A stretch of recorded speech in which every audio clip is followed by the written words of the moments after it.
This is the 18th season of Bass Talk Live.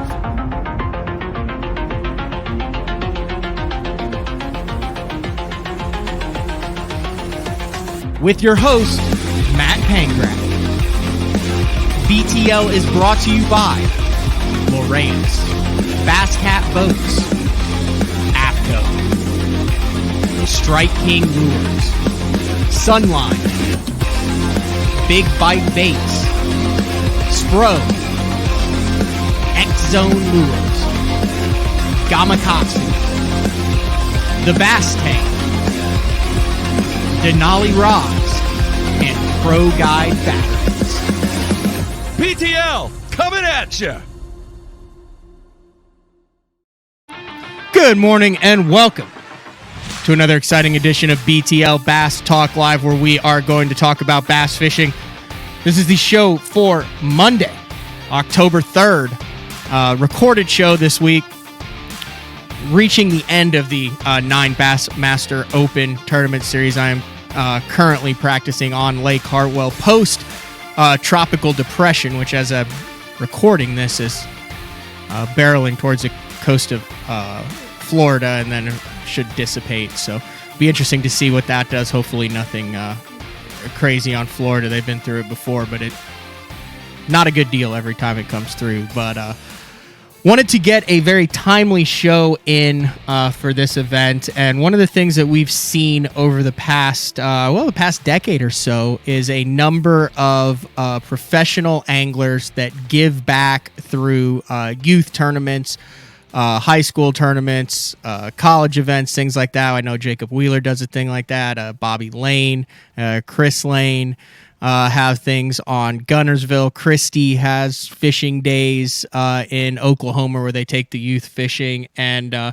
as a I guess I'm an industry veteran now, since I've been in it since 2007, which is hard to believe. But I got my introduction to tournament fishing and to the industry through a youth program with Bass, through the Casting Kids program. And at the state level, way back in the late 90s, they had a youth tournament that boat captains volunteered for. And I actually drew out with a guy named Bob Evans. I've told this story before, but yes, Bob Evans, like the restaurant. And I believe he even made the Red Man All-American and was sponsored by Bob Evans, which is a story unto itself. Well, anyway, I was 13 and never fished a tournament. I remember I went out, I was throwing a pommy, which is like a spinnerbait, buzzbait deal in my first tournament ever with Gorilla Braid on a Browning Vectra and caught my first tournament bass. But anyway, I was hooked after that. That was a youth program, a youth tournament that changed the course of my career. Most days I feel like for the better. Some days I question if maybe a business degree and a 9-to-5 would have been the safer route. But that's neither here nor there. But our guest today, we had him on earlier this year after he had his first big W in Louisiana to kick things off in February, and that would be a guy who's been, well, you've been around.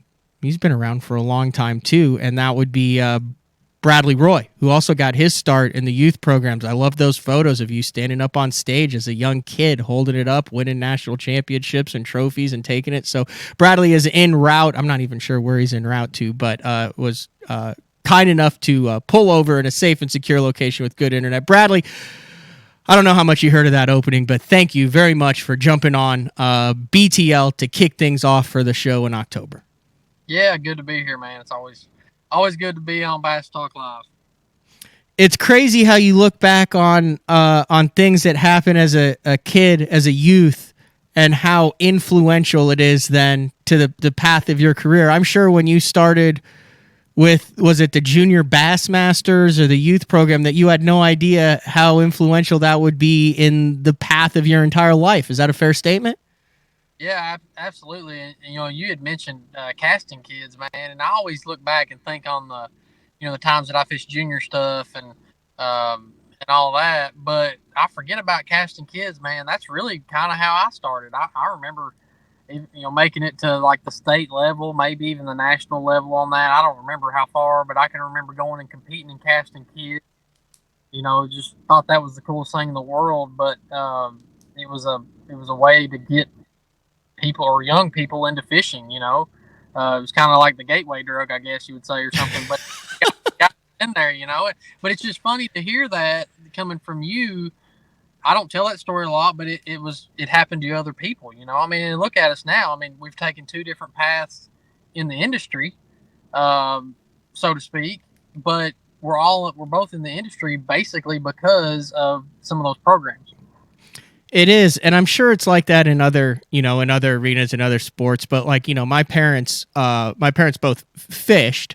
They actually went like to Canada on their honeymoon 40, golly, yeah, time's flying, for over 45 years ago.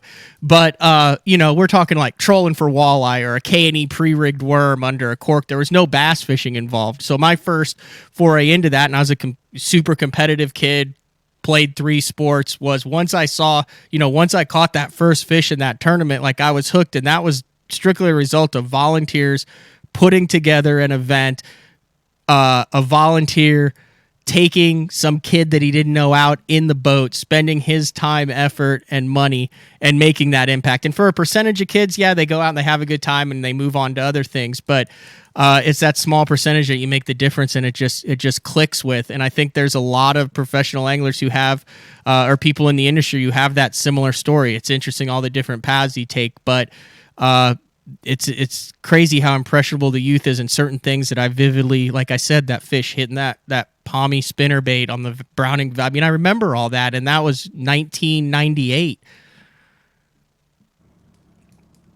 Do you have memories like that? Like, I mean, what are your, what's like, just sticks out to you as far as your youth memories?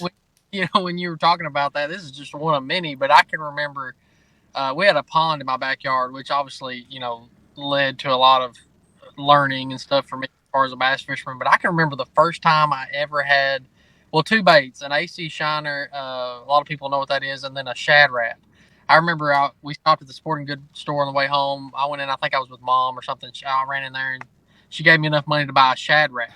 It was in the middle of the summer, and I ran home with a shad rap, just the old natural colored shad rap, threw it out in the pond, and I remember catching fish on that. Like, Dad had an old Quantum reel and just like a 6-foot rod he had given me, a bait caster. But I remember how fish reacted to that shad rap and how they just, like, I thought it was the best bait ever. And I can vividly remember, like, a 3-pounder coming up and just looking at it, and this 3-pounder was just, like, right in front of me and just just all those memories.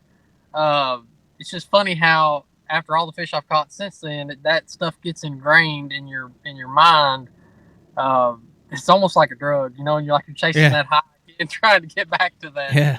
I was, when you were talking about it, I'm just running through all those memories in my brain too. Okay, so here was my deal. You mentioned the AC shiner. So here was my deal with the AC shiner. So I did like I said, the K&E you've ever seen those K&E pre-rigged worms? They come in the pack. They've got the 3 little gold hooks and then the leader that you tie on. Then as you reel them, they slowly spin. Basically, it was like a Cinco back in the day. My dad would tie it on a weighted bobber, like just an orange weighted bobber. We'd go down to Rock Springs, cast that thing out on the 1 point, and just slowly reel it in on an old Mitchell spinning reel. And catch that. But you mentioned the AC shiner. So I grew up, when we went to Canada from young, I was a big G11 fan, the Rapala G11. And the AC shiner, I could never get my head around because it's got that hump at the top of it. And the Rapala is more streamlined. And I could never bring myself to throw the AC shiner because I just didn't like the way the hump looked like on the top of that AC shiner as opposed to how streamlined the G11 is. Yeah. It was, I mean, honestly, I think back often, I'm like, why did I not throw some of those baits, man? Like, they were so good.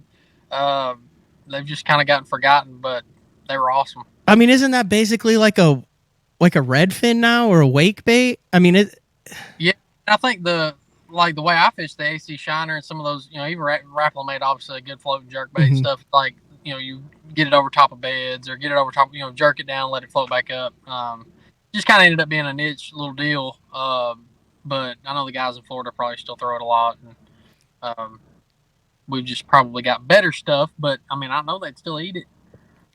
The 3 baits. Hear me out on this. That still smoke fish, but are not used widely in the tournament scene.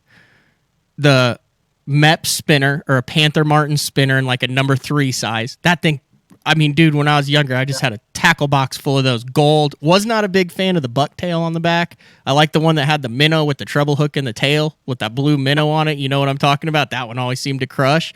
The Rebel Craw.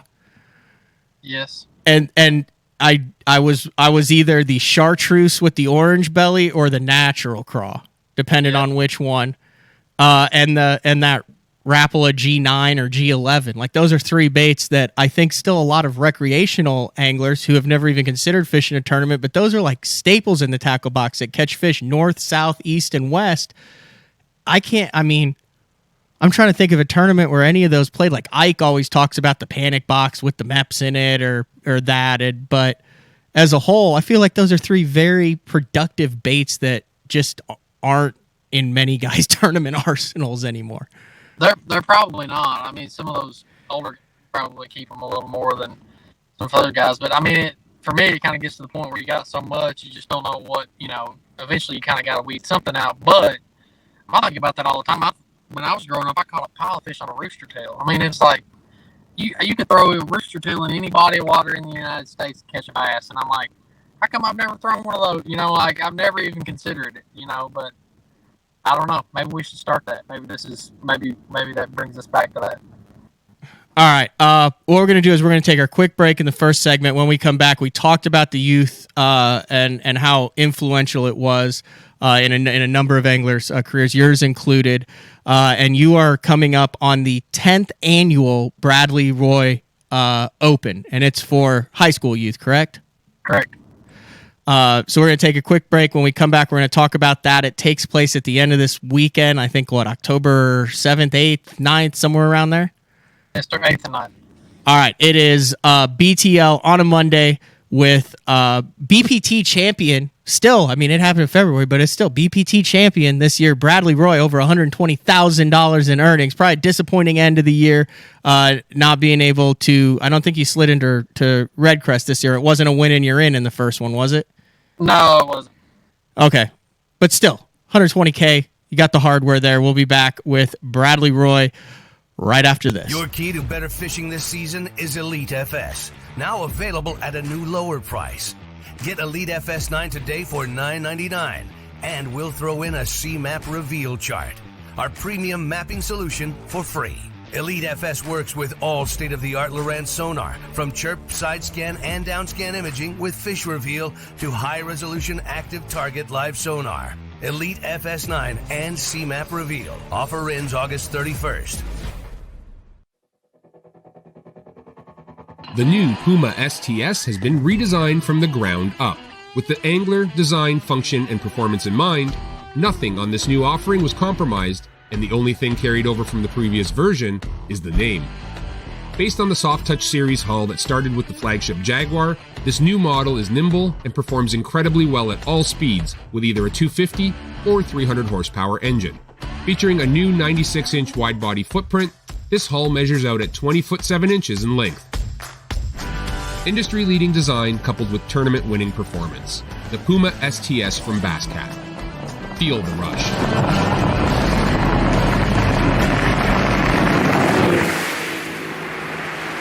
We're just about ready to go, ladies and gentlemen. Get in order. Once again, Drew Cook is in the driver's seat. When you're catching fish for a living, you can't let a little cold, rain,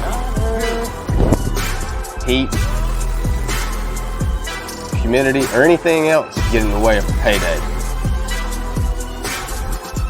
I wear APCO. Any fish, any water. Get the best patterns backed by tournament data. Start by finding the best 10% of your lake. Know exactly what to look for and what to throw. After that, just put them in the boat. Try the Deep Dive app today. Get that beast right there.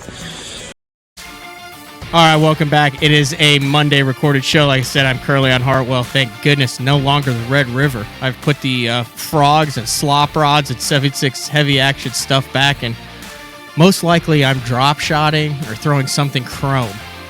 That's not a bad idea for blueback herring lake, is it, Bradley? Or maybe something clear. Yeah, something clear. Clear is overlooked, too. If we're just going to continue down the path of baits, I got a buddy I got a buddy who, dude, he is a clear spook guy. Doesn't really matter the watercolor or anything. He throws a clear spook with some rattles in it, and he catches them on it when other guys are not on a topwater bite. That clear bait's overlooked, isn't it? It's super overlooked. I remember a tournament on Chattooga where there was a herring bite, and it was super pressured lake, super small, and the only thing I could get them to completely commit to was a clear one. That was the only thing. It was awesome. I think it's because they can't see it. Man, I think sometimes if you give, especially pressure fish, if you kind of let them make it up in their mind what it is, like if you give them the right profile, maybe the right action, and then just let them make the rest of it up in their mind, I think it's a lot better than actually just showing them exactly what it is. Topwater baits, more important for you, profile or color? Probably color on topwater, you know. I mean, really? I mean, it's just, but most of those topwaters are pretty much the same profile. I would go action before I would go I would go action color profile. But that's a loaded question. It is because like I said, I'm at a place called Hartwell. Tournament starts on Thursday. We're recording this before official practice starts, obviously. But those lakes, especially the clear, you mentioned Chattooga. I think I've covered a college event on Chattooga and seen some things that have gone down on that. It's almost like those fish know the game. Like you're playing a game against those fish. Like they know whether it's real or not. And you have to. The only way you can get them to bite is if they're fired up and you get the bait between what they're chasing and them. Yes. But it's like they've been there and they've done that. It's really weird. It's not like a Grand Lake. To me, it seems like Grand Lake's like, dude, whoosh. And if they're there, they're like, dude, that was going to eat whatever the heck came past it on top. But those lakes where they're chasing and they see it, I mean, I might be giving them too much credit. But it's like they sit there and they go, yeah, something's not right about that. I mean, would you agree on that?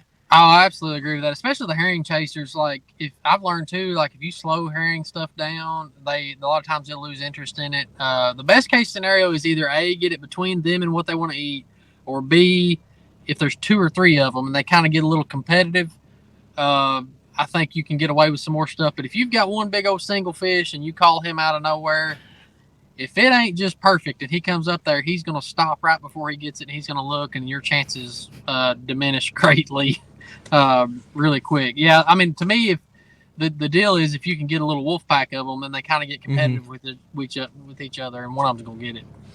All right. Circling back to the beginning of the show, 10th annual Bradley Roy High School Open taking place this weekend. Did you ever think when you started this thing that a decade later you would still be rolling strong? No, but I mean, you know, when you start something like that, you don't know how it's going to go. I mean, I looked at it at the time as an opportunity to, you know, give back, as an opportunity to kind of do something fun. We were, you know, at that time, heck, we did a paper tournament. I think the first one on a lake that you couldn't keep fish, and just trying to create a good, you know, venue or a good event for some high school anglers, do something good where my sponsors could get involved. But it's certainly grown in 10 years to something that's really fun to do. And I'm almost kind of to the point where I'm like, man, I don't really know what to, you know, I'm trying to come up with ideas to kind of keep, you know, pushing the envelope a little bit. So I'm excited about it. This is the 10th one and it's fun. Talk a little bit about the details, where, when, how, what the format is. I know you've got you have in the past done some of the more unique formats. Didn't you go to like the Catchway Release MLF format a couple years ago? Yeah, so I'll make a long story as short as possible. One of the things I did not see coming, we give away cash in hand scholarship money. You know, I try to give away a bunch of prizes that my sponsorship, you know, or my sponsors give away. And Covercraft's been a big partner with, you know, giving away the cash in hand sponsorship or scholarships and all that good stuff. So anyway, but one thing I didn't see coming was the colleges and universities in the area, and really from different states, started to see this tournament as a good recruiting tool. And the reason they did that, and so what they'll do is, like, the top finishers, they'll offer those top finishers a scholarship if they come. So obviously it's not in their hand, but if they do commit to that school, they'll get, you know, possibly a lot of money. But where that came from, I ran on the first day, there'll be anywhere from 150 to 200 boats. We go on Lake Cumberland. It's a traditional 5-fish limit format. And we, everybody goes out. It's usually could be good fishing, but a lot of times it's tough fall fishing. but there is some fish caught. We take the top 5, and on day 2, I get a hotel for everybody that night. Day 2, they stay there at Lake Cumberland. I take them somewhere the next day, the top 5. They have no idea where they're going, and we fish a Major League Fishing Cup style format. I put an official in every boat. We do a score tracker, cover it Facebook Live. But what these college coaches have figured out is if these teams survive those 2 days, they're probably really good, at what they do. They're a decent angler. And I think a lot of these college coaches, university coaches of the fishing teams, we're not getting good anglers. They're going out seeing these anglers maybe do good in one event, but in one event, your dad could put you on them or somebody else could put you on them, and they would go give these kids a scholarship. The next thing they know, they get them on their team. They've invested a lot of money and time into them, and maybe they're not what they thought they were. So they are reaching and looking for these really good ways to vet, these anglers. And some of them in that area have looked at this tournament as, man, if they can survive a tough Lake Cumberland and then a lake they've never been to and adjust really quickly and win, they're probably decent at finding fish on their own. What's crazy, you mentioned that about the recruiting, and Mark Jeffries, who was with the show for 18 years, I took over with him this year. He just started a college bowling program at Southern Nazarene University. You could actually just Google in SNU bowling, and there's all sorts of very Jeffries-esque videos like NSU bowling. The time is now, possibly you, and lightning bolts and crimson storm. Anyway, I had talked about in a previous show about the recruiting process, and I don't really know anything about this, but a BTL listener sent this to me, and he's like, dude, this is here. This is now in high school fishing for the college recruiting. And we've seen, what Bethel has been able to do, and McKendree, as far as recruiting. Dallas Baptist, I don't know if they're still big. They were huge back a couple years ago. And some of these schools, Tarleton State, it's crazy. But I say that to say, this guy sent me this link, and I don't know anything about these guys, but I think it's noteworthy, is NSR Fishing. There's a whole landing page. It says recruiting has come to bass fishing. National Scouting Report has moved into the world of bass fishing. Over 40 years, it's helped athletes from around the world live out their dreams to play collegiate athletics. Now, NSR is assisting high school anglers that want the opportunity to fish in college. The time is finally right. We have a strong passion for tournament fishing. We've been patiently waiting the last few years. With the explosion in high school and collegiate fishing, now is time for the NSR to help these fishing recruits. And it's a whole website login deal for recruiting for college fishing. I think back to 2007 when Chip Porcher, former Elite Series angler, now works for Dynamic he's another guy who got in through the youth programs through Fishing Pals with his dad there in Oklahoma, sent me a message because Facebook was collegiate. You had to be in college to be on Facebook. He's like, hey, I see you FLW fishing and the Bassmasters under your TV programs. You want to start a bass club? And I was like, heck yeah, I'm in. But now it's just progressed so crazy over the years. It really has. And I feel like we're pretty much in a good spot with the sport as far as high school fishing and collegiate fishing. I feel like it's always good to get new people into it. But one thing I will mention that I feel like is probably the biggest weakness in this whole deal, and it's something that I think everybody should be aware of. You mentioned earlier that one of the things that got you into it and you understood was that those programs were all done by volunteers. All right. And so these high school fishing teams are all dependent upon, obviously the school has something to do with it, but it depends on a good coach and boat captains getting involved, because the one thing about our sport is you got to have a boat captain at that level, number one. Number two, you got to have a good coach. And I've seen this over and over again. Oftentimes what happens is if you get a kid in there that's got a good father, like let's say myself or something that was in high school, my father probably would have loved to have been a coach. Well, he'll get in there and coach the team for 4 years. But when I graduated, a lot of times that he'll step down, and oftentimes there's nobody to replace him. Mm-hmm. We need more, you need good coaches to step in, and oftentimes I think it needs to be ones that aren't parents, because those will tend to stick around a little further. I know of a couple good ones around me. One of them steps in and is official for me all the time in my tournament, but that in the areas I see that are lacking, that's what's missing. And then the teams that I see are the strongest. They have good parents, good boat captains, and they have a good coach. And that is the biggest weakness that I see in that high school / college level. Do you think at that high school level, obviously if you're recruiting, there's a couple, I mean, it's like that in any sport. You got a couple of parents that are out for blood and their kid's going to be the next Derek Jeter, LeBron James, Peyton Manning, or Kevin Van Dam. But as a whole, I feel like 99% of them are out there for the good, and a lot of times they just don't know. Do you think that the onus should be on Bass and MLF to possibly provide some sort of coaching or training for these high school, and not college, but junior and high school coaches, to where they can go in and say, hey, here are important fundamentals. Here's Bradley Roy talking to you about what's important. Here's Jacob Wheeler talking to you.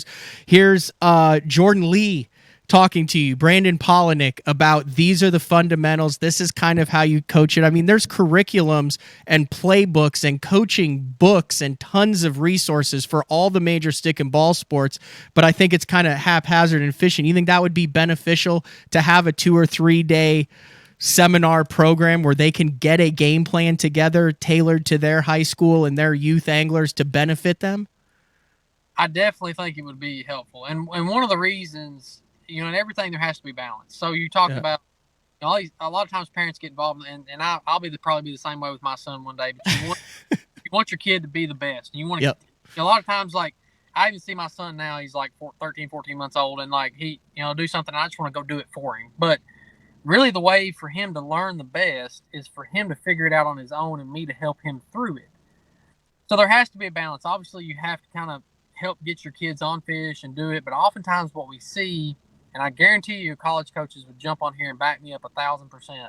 What happens is the parents put a lot of these kids on fish in high school, and they look like super anglers. And then what happens is they get to college, and it's like a totally different level. And you run into a Jordan Lee and a Matt Lee in the same daggone boat, and they can find fish on their own, and you can't, and it's just like you got fed to the wolves. But what happened, your parents didn't know, but they actually did you a disservice because they didn't let you learn how to find fish on your own. So one of the things that could be taught is learn a balance, learn to show them what they need to, but learn to let them do it on their own. Learn boat position, finding fish, taking care of the fish, try to let them, and we encourage them in my tournament to do everything. Let the high school students do everything on their own that they can, as much as possible, because that's really the only way. As I look back, especially with my dad, I mean, my dad was letting me, everything that he could do safely. Let me load the boat on the trailer, let me run the trolling motor at a super early age. All of that stuff helped me so much because it just accelerated. And once I got to a higher level, I didn't feel like I was out on my own so bad. I kind of had an idea. That would be my, one of my biggest things that I would try to encourage those coaches and parents. It's a slow process in fishing too, and it's not like a baseball deal where you go to the cage for a month and you work on it and then boom, you see immediate results. Like, it takes time to marinate and develop in bass fishing. Yeah, you can see improvements in mechanics, with practicing flipping, pitching, but there's so many variables that really you have to let it kind of evolve organically over time, and then it just all of a sudden you have a well-rounded angler. And obviously you still learn every day you're on the water. Every single angler still learns every day they're on the water, but there's that base level of knowledge that you cannot learn overnight. You can't learn it from the YouTube videos. You can't learn it from fishing tournaments. You have to learn it by making your own decisions, practicing productively, and building day to day on the water, learning from both positive and negative experiences. I would agree with that 1,000%. It's just going to take time. And these students and myself, every bass fisherman has to have the right mindset. Our sport is unique in that we're going to lose way more than we win. And I think you just have to kind of get that, we live in an instant gratification world, and you kind of have to get that idea in your head that if I'm going to be, the next Jordan Lee or whoever, or Jacob Wheeler or whatever, I've got to kind of do it right at the foundation. There's not really any shortcuts. You might make it look like there's a shortcut at the beginning, but that'll kind of fall apart as you go along. So I definitely think doing it the right way and building that foundation is important. All right. details on it. Is it still, can high school anglers still get into your event, even though it's coming up in a couple days, or what are the logistics on that? Till Wednesday the 5th, you can sign up. And where would they go to sign up for that? On my website, most of the I think on my website you can do it. You can get a hold of me. Send me a message on my website if you don't know how. BradleyRoy.com. Yeah, Anglers Outpost and Marine. There'll be somebody there that can help you, or the Kentucky Bass Nation can help get some people set up on that side of it too. Most of the coaches usually know, but if they don't, they can find somebody to get them Well, set you up. got the 2021 on this one. Yeah. On your website. I might not update that part of it, but yeah, they can find it. I mean, if there's a way to get a hold of us, you usually shoot me a message on there, and I can send them the link. Okay. Yep. You look forward to this every year now, or is it a little bit stressful thing? It sounds like you get 10 years under your belt, but I also know, like, the other guys that I talk to, they're like, holy cow, it gets bigger and bigger every year, and I get more stressed out every year. Yeah, I mean, there's a lot of work, and if anybody's never ran a bass tournament, be patient with people that are running the bass tournament. There's a lot goes into running a bass tournament. I have a lot of my family, wife, volunteers. There's a lot of people that help, so it goes smooth. But it's an exciting thing for me, to run this, because I enjoy seeing anglers compete. I enjoy seeing anglers.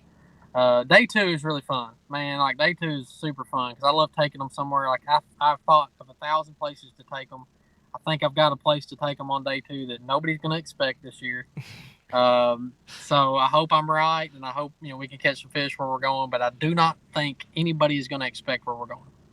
That's awesome. And then the cool thing also is, we're to a point in the history of this sport where, without a doubt, multiple anglers that are fishing this event, you'll be competing against within 5 years at the top level, and you don't know which ones it is. Like, there's going to be a Bradley Roy in the field this year, 100%, like, no bones about it. You'll be having to fish against these guys, and then you'll be doing interviews in 5 years on BTL talking about these young 20-something-year-old dudes who are coming up, who are kicking everybody's butt. Oh yeah, I mean that's what's part of what's so much fun to me, is kind of watching that happen. That's why I put them through the ringer. Like, on day 2, man, we get in a boat, we make them I got a microphone with, like, Covercraft written on it. It looks all official. We do the Facebook Live with, and I make them talk about their day and how they've caught them, and it's just, I make them do it just like I have to do it on the Bass Pro Tour. You mentioned the Covercraft deal. Also, go ahead and talk about the sponsors that are behind this event, that are donating to it, that are helping to make it possible. Yeah, absolutely. So Covercraft's been a big partner, and then basically anybody that is involved with me has helped out. Mercury, Triton, ARC is going to give away some rods this year, and some baits to the winners. We get some local banks, Farmers, First Southern National Bank. I mean, Neat Trucking. I probably going to miss a bunch. Anglers Outpost and Marine is a big deal.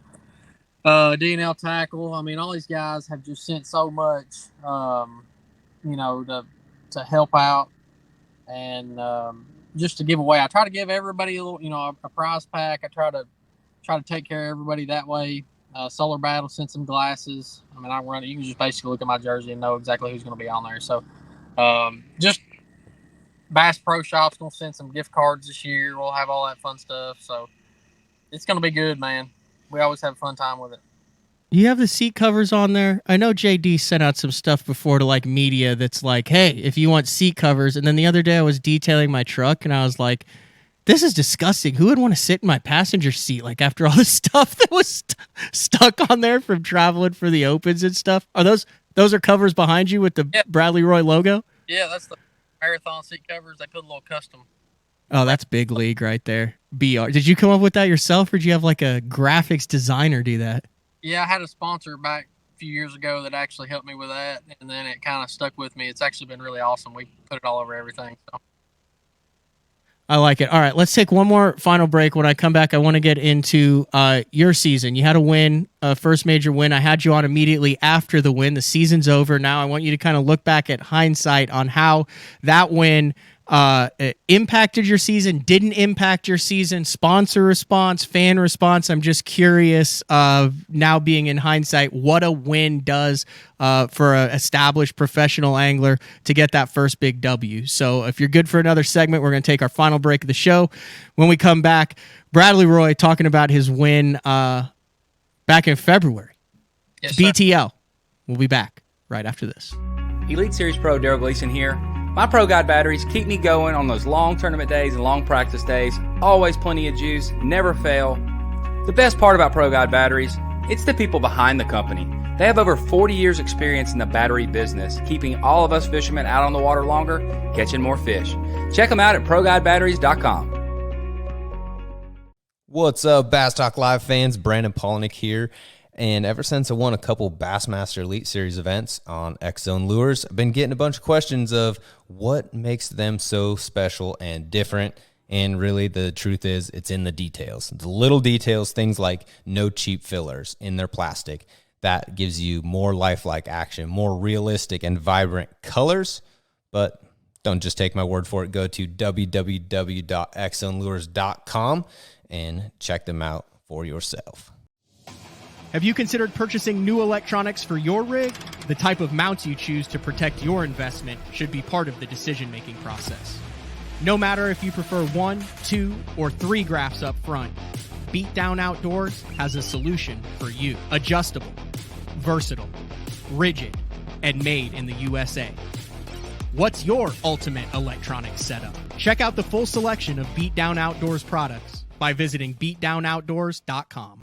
The new Android series is the peak of the Denali lineup and offers the ultimate Denali experience. The Android series features 36-ton multi-directional graphite combined with interlock blank technology for added strength. Each rod is outfitted with Royal titanium guides that will not fail. The blank is fitted into an easy-touch, soft-feel EVA foam grip with exposed blank reel seat. This all allows the Android to transmit every movement of your bait and even the most subtle bites. The Android series is the finest rod Denali has ever made and offers an angler the ultimate fishing experience with a limited lifetime warranty.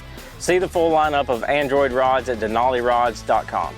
Combining one of the most popular hook styles with Gamakatsu's beefier Superline offering, the Gamakatsu Superline Offset Round Bend delivers the strength necessary to target big fish in heavy cover. Well suited for braided line and heavier fluorocarbon, the Gamakatsu Superline Offset Round Bend is built using stronger Superline wire that allows anglers to easily fish a finesse worm around heavy cover. The round bend offers a larger bite area, perfect for any worm presentation, while increasing your hookup ratios.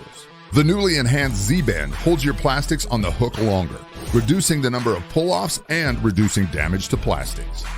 Available in 2/0, 3/0, 4/0, and 5/0, this is the most durable worm hook, designed for heavier lines that hold your bait on longer. Preparation is key to success. And that preparation starts well before you ever hit the water. You're only as strong as your connection to the fish, and your line is that critical connection. Confidence in your line every minute of every day on the water is a necessity, and failure, it's not an option. Sunline makes the fluorocarbon, nylon, and braided lines to give you the strength to guarantee your confidence. Vibrating jigs are a great choice for any time of year, and the Kamikaze Swim-On is a perfect match for any vibrating jig. 2 sizes and the unique tail design gives it a bait fish profile and a great swimming action for realism. There are 17 colors. See them all at BigBiteBaits.com. The Spro Little John crankbait has been around for almost 15 years, and it is one of my go-to crankbaits whenever I need a fish in the boat, so you can never have enough new colors. That's why Spro's coming out with a handful of new colors, including Pearl Shad, which has this bleached out white look, but it's got this pearlescent, really pretty. We've got Copper Shad, which looks amazing in the water. It's got that purple flake on the back, really pops in the water. And then if you want some real pop, we've got Sparkle Shad, nothing but sparkles all over this thing. And then last but not least, we've got the matte Sexy Shad, just a really different looking color for a crankbait. So you want to give them a little different look, that matte Sexy Shad is definitely the one to go with. All these colors are available in the original Little John and the MD. Welcome back, BTL. Talking with Bradley Roy about his 10th annual high school open on Cumberland, followed by the top 5 teams going to a mystery lake, correct? Yes, sir. To wrap things up in an MLF style format, something those kids will never forget for the rest of their life. That's cool. Before the break, coming back, I wanted to talk about your win in Louisiana, one of the craziest events of the year that featured like really tough fishing and then like really giant fish, but not many giant fish. I think that final round, no one caught more than 5 fish, but your 5 went 26-2 and you outdistanced Alton Jones, Jordan Lee, Thrift, Sprague, Howell, Mark Daniels. It was a heck of a top 10 in there. But I remember reading what you talked about after the win about how it was a long time coming and how many years it was, and then having you on kind of right after and kind of digesting it. You've kind of had a whole season past it. As a professional, established professional angler, what does that top tour level win mean to you now that you've had time to look at the trophy for 6 months? Yeah, for me, I'll be honest, the win, I think for me mentally, just I would have thought probably I would have fished a little better after it, but I would say that it calmed me down, and it was more like I always felt like I needed that win. I always knew I was capable of winning. I'd been in position to win those tournaments. I'd honestly, maybe seen fish come off or had been in the winning areas and something happened or whatever. So I knew I was capable of winning. But it's like until you kind of cross that hurdle, you don't have it. So it just feels good to have that in my back pocket now. It's like, I'll forever be a Bass Pro Tour champion. And to beat that crew of guys that I beat that day just makes it even sweeter. So for me, it's mentally now knowing that you can win.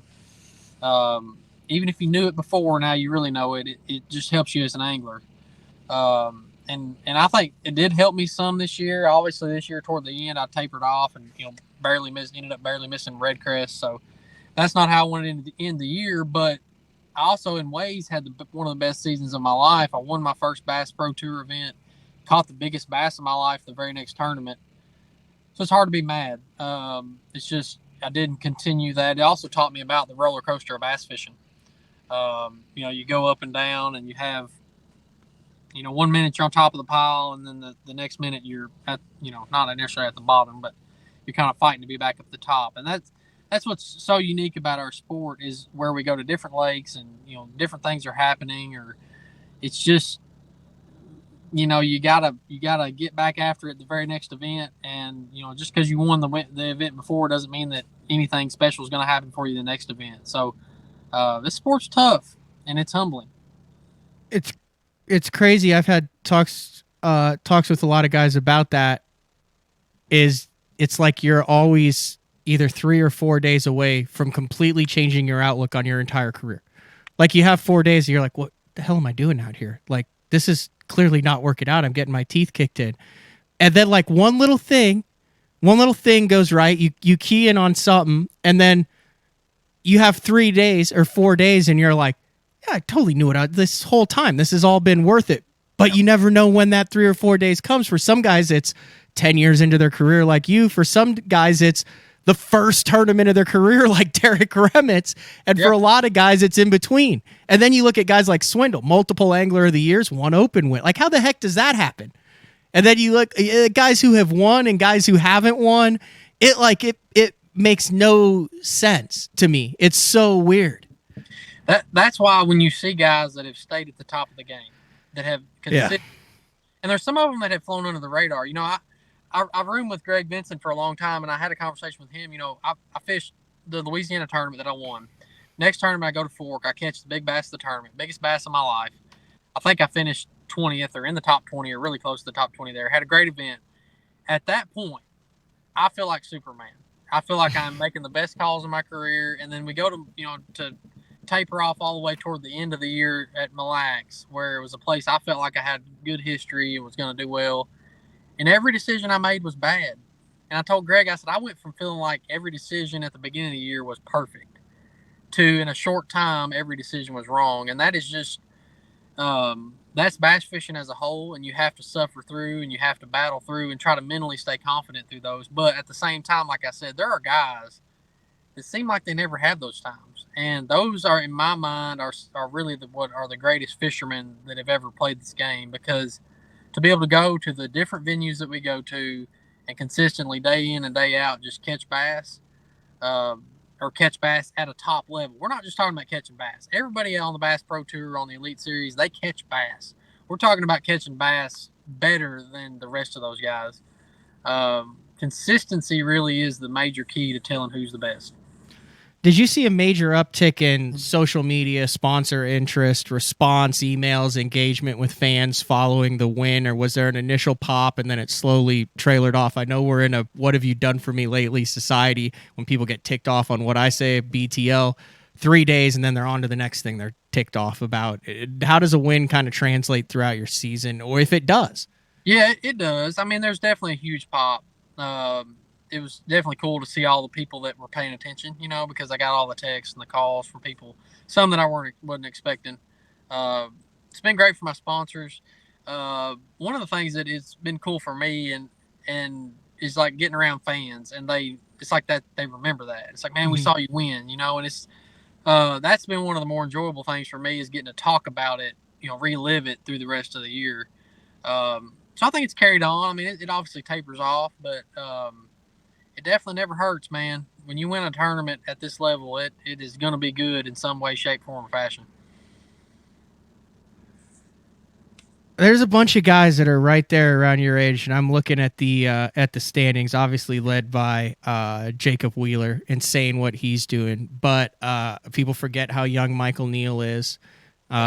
Lucas been doing it for a billion years. Jordan Lee been doing it for a billion years. Dustin Connell, the crazy that he's having urine it.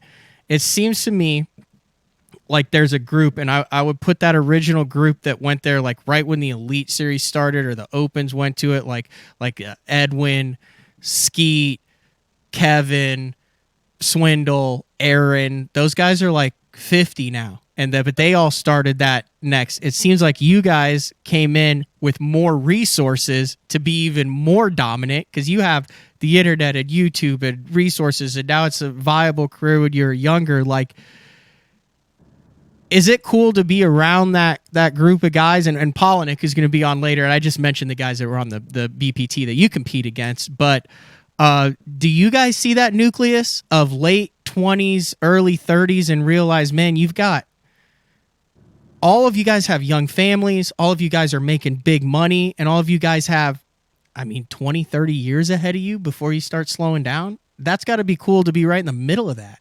Yeah, and I hope you're right. I hope that, I've got a lot of years ahead of me, and but I'll tell you, one of the things about it is, and it's only going to get worse. Like this year, some of the additions we've got coming to the Bass Pro Tour with the new guys, the competition is unreal, man. Yeah, look what Dakota Ebert did this year. Dude, I'm telling you, like, I think when you look at the score, you're just like, oh, well, that guy won, so he figured them out, and the rest of the guys didn't figure them out. Listen, there was times this year I caught 60, 70 pounds of bass and did not make the cut. I don't care if you go to Cayuga. I don't care if you go to St. Clair. I don't care where you go in the world. You catch that many pounds of bass and don't make a cut. Man, it's crazy. The competition is better than it's ever been, and these guys are faster at figuring it out. And you have it, like, every year I have to get better. Like, I was just on the phone with Greg Vincent. I mentioned him earlier on the way home a minute ago, and we were both talking about the ways that we could get better for next year. Like, even some baits that I'm learning new ways to, fish old baits and things I want to do to them and tie different skirts on them, and just trying to push the envelope in every area, because the deal is, if you slip, if you let them have an advantage, if you don't take every opportunity, man, you're going to get run over. And it's kind of cool, but at the same time, man, it's almost stressful. And once again, just going back to how eclectic the sport is and how unpredictable, you mentioned, I mentioned all those guys who are at the top and in the top 10 in the Angler of the Year, but it's also cool this year to see like a resurgence from Alton Jones, who finished 3rd in the Angler of the Year, Kevin Van Dam, who finished 5th in the Angler of the Year, and Andy Morgan, who finished 11th in the Angler of the Year. I mean, those are old school guys who are doing it and then still keep it up, and they're all pushing like 50 years old too. It was a cool mix this year. Yeah, it is, and they're just fish catchers. They've not forgot how to catch them. I mean, that's for dang certain. And I remember when Kevin seemed like he was having a couple slow tournaments or a slow season, or maybe he missed the Classic one year or something. And I remember somebody came out with an article that said, will Kevin ever win again? And then like he went and won like 2 events or something. And I'm like, stop! Don't poke the bear. You know what I'm saying? Like, don't bring that back up. Like if he's not winning, just leave him alone. But these guys are, obviously they're definitely getting older. But we've still got to compete with them and then that whole group that you mentioned earlier too. So bass fishing is got some hammers. These bass are getting caught, that's for sure. All right. You got anything else? I'm going to let you get back on the road. Like I said, I appreciate you pulling over and talking things out. 10th annual Bradley Roy High School Open on Lake Cumberland this upcoming weekend, which would be October 8th. Yep. Can register through Wednesday. Yep. Anything else, Bradley? It's going to be a blast. I appreciate you having me on, man. Get the music queued up here.